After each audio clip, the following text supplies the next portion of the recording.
Bom, pessoal, então, dando continuidade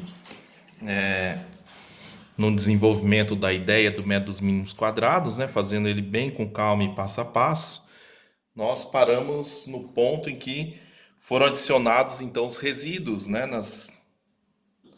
no meu sistema de equações, ou seja, nas minhas quatro equações aqui do exemplo que eu estou utilizando, né? E como a gente comentou, introduzindo os resíduos, então Gauss e Legendre, eles assumem, né, que as medidas da distância possuem variabilidade, possuem incerteza e, portanto, esse resíduo, ele, como a gente vai ver agora aqui daqui a pouco, ele te dá uma consistência ao sistema matemático. Do ponto de vista matemático, ele torna esse sistema consistente. É justamente isso aqui que a gente vai pensar aqui agora. O que aconteceu quando foi introduzido, então, esses resíduos? O que aconteceu com essa equação? Então, anteriormente a gente viu na parte 2 do vídeo que o sistema sem os resíduos é um sistema inconsistente, né? E o que aconteceu quando introduziu o vetor dos resíduos? Então, em aula eu costumo brincar com os estudantes, aí eu chamo o nome de algum estudante, né, na sala e peço para ele, sem pensar muito, o que vier na cabeça, falar um valor para a distância B. Qual que é a sua solução para a distância B? Então, por exemplo, vamos simular aqui, vamos imaginar que eu chamei o João. João, qual que é a sua solução para a distância de A para B? Aí o João olhou e falou, professor, distância B igual a 100 metros. Distância B igual a 100 metros. Eu tive que responder para ele, parabéns, João, você me deu uma solução possível do ponto de vista matemático. Porque se a distância AB é 100 metros, eu consigo calcular V1, eu consigo calcular V2, eu consigo calcular V3 e eu consigo calcular V4 de tal maneira que as minhas quatro equações são satisfeitas, né? Então, é só eu pegar aqui em cada equação, né, isolar V, colocar a solução do João, que é 100 metros, onde tiver D a B, eu substituo por 100 metros, e eu acho V1, V2, V3 e V4, né? Então a gente pode fazer isso. Então, V1, então a solução do João é 100, isolando V1, então 100 menos a medida que foi 100,1. 100 menos a medida que foi 99,7. 100 menos a terceira medida, que foi 99,9, e 100 menos a quarta medida, que foi 100,4. Bom, fazendo a continha, nós chegamos então que para a solução do João, se D a B é 100 metros, o resíduo 1 é 0,1, o 2 é 0,3, o terceiro resíduo 0,1 e o quarto resíduo menos 0,4. Muito bem, João, né? A solução de João está correta.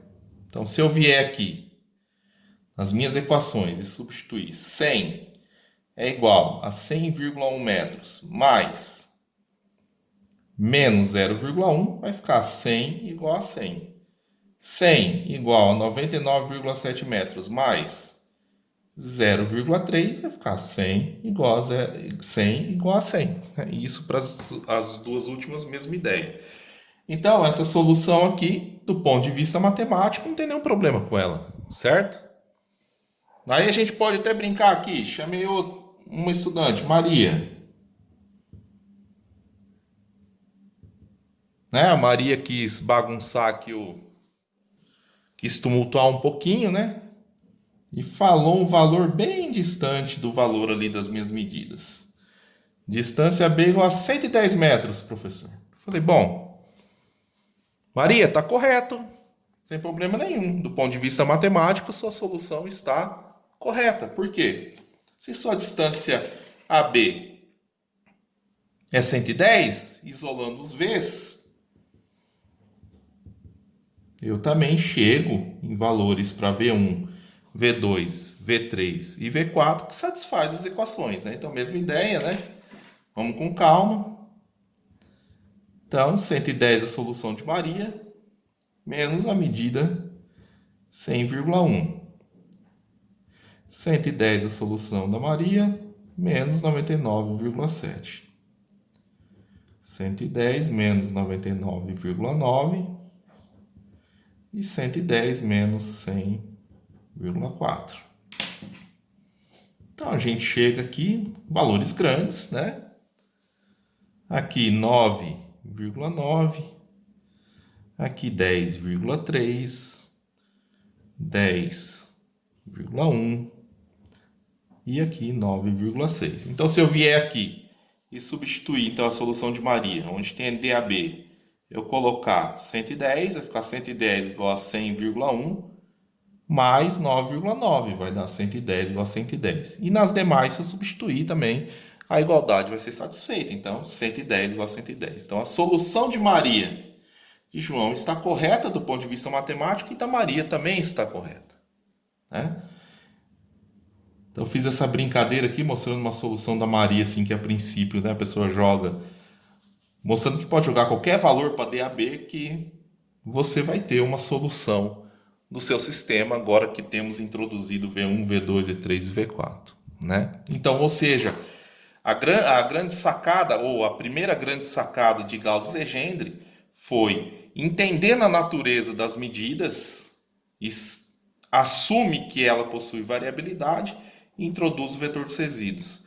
Ao eles fazerem isso, né, Gauss e Legendre, eles quebram, né, os resíduos, quebram, entre aspas, né, quebram a inconsistência do sistema anterior.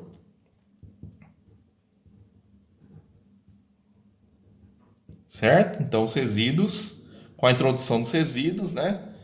Os resíduos, então, quebram, né? Entre aspas, a inconsistência do sistema anterior, que era sem os resíduos, que era um sistema impossível do ponto de vista matemático. Então, ao fazer isso, Gauss e Legendre, eles tornam o sistema possível, né? Mas qual que é o problema aqui, pessoal? Eu poderia ficar fazendo essa brincadeira de João e Maria, José, Josefina, etc. Até quando? Infinito. Ou seja, se eu posso fazer essa brincadeirinha infinitas vezes, esse meu sistema agora é classificado como o quê? É um sistema consistente. Ou um sistema possível. Bacana. É isso que a gente quer, né? Para poder usar a ferramenta matemática, eu quero um sistema consistente. Porém, o que aconteceu? Ele é consistente e com infinitas soluções. E agora, hein? Pois é, então o negócio é passo a passo. Então, introduzindo, assumindo a variabilidade do processo de medida, introduz o vetor dos resíduos. Primeiro passo, opa, bacana, quebrei a inconsistência, agora o sistema é consistente, só que eu gero um novo problema, com infinitas soluções. Então, agora eu não quero infinitas soluções, eu quero o valor mais provável da distância B. Uma coisa interessante, então, né? Aqui a gente já vê a importância dos resíduos, né? O resíduo, todo mundo concorda que é um indicador de qualidade, né? Do ajuste. Porque, veja bem, olhando aqui, vamos pensar só nessas duas soluções, né? João e Maria. Se eu perguntar para qualquer um com qual solução você ficaria, se tivesse que decidir só entre essas duas, né? Todo mundo ia falar, fico com a solução de João. Por quê? Você olha o resíduo, o resíduo aqui está bem melhor do que os resíduos da solução da Maria. Então aqui a gente já vê, né, a gente já consegue observar que os resíduos, eles são um indicador da qualidade da solução, né? E claro, outro detalhe, aqui como eu estou fazendo um exemplo com apenas 4 medidas, fica fácil, né? Entre essas duas, brincando só com essas duas soluções, né? Fica fácil eu estar olhando aqui os resíduos, né? 4 resíduos, né? Agora vou imaginar que eu tivesse aqui umas 10.000 medidas. Teria 10.000 resíduos, né? Já começa a ficar complicado eu ter que olhar 10.000 resíduos de cada solução, né? Para poder tomar uma decisão, né? Então, Gauss e Legendre, além dessa problemática das infinitas soluções, eles começam a pensar o quê? Opa, vamos, ao invés de ficar olhando resíduo por resíduo, era bom a gente ter um indicador global, né? Um indicador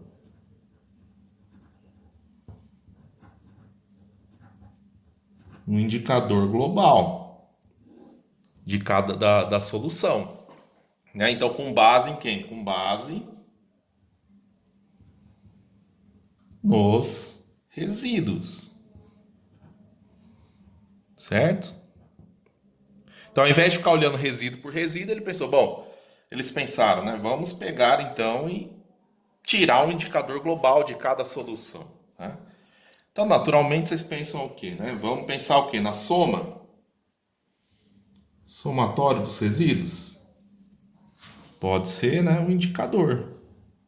Então, você vem aqui e soma, né? Então, por exemplo, aqui na solução do João, somatório dos resíduos, ficaria menos 0,1 mais 0,3, né? Então ficaria menos 0,1 mais 0,3 mais 0,1 menos 0,4.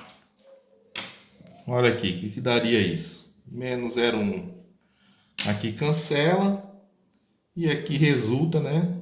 Menos 0,1. Então, somatório da solução de João, menos 0,1. Tudo bem? Bom, aqui de Maria, se eu fizer aqui o somatório, claro, vai dar um valor aí grande, né? 9,9, 10,3, 10,1, 9,6. Aqui não tem nenhum cancelamento, tudo positivo, 39,9. Enfim, só para deixar aqui registrado. Mas olha aqui esse de João aqui, ó. Será que o somatório dos resíduos é um bom indicador? Será que o somatório é um bom indicador global para a gente tomar a decisão? O que acontece com o somatório, pessoal? O somatório tem o seguinte, ó. Você tem menos, mais, vai cancelando, né? Isso não é bom, né? Porque, ó, você veja bem aqui nesse exemplo, ó. O menos 0,1 cancelou com mais 0,1. E uma parte do menos 0,4 com 0,3, positivo e negativo, também houve cancelamentos, né? Então, esse cara aqui, menos 0,1, não é um indicador bacana para a solução do João aqui, né? Porque um erro de um resíduo de menos 0,1 tem a mesma importância do que um resíduo de 0,1, né? Aí o próximo passo que se pensa, né? Gauss e Legendre começou a falar, então se a gente trabalhar com módulo, então a soma do módulo, né? Interessante, né?